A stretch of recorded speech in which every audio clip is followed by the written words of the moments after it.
You are looking at Julian's pronunciation guide, where we look at how to pronounce better some of the most mispronounced words in the world, like this other curious word. But how do you say what you're looking for today?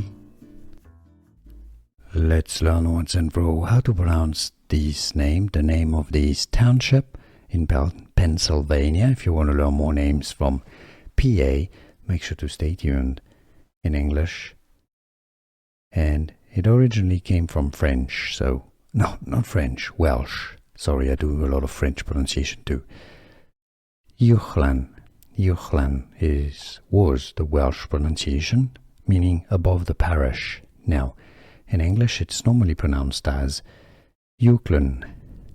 Uwchlan. Easy once you know Uwchlan, or unless you want to pronounce it in Welsh, Uwchlan.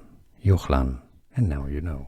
Here are more videos on how to pronounce more confusing words and names too many mispronounced. Like this video if you found it useful. I appreciate your support. I'll see you soon and thanks for watching.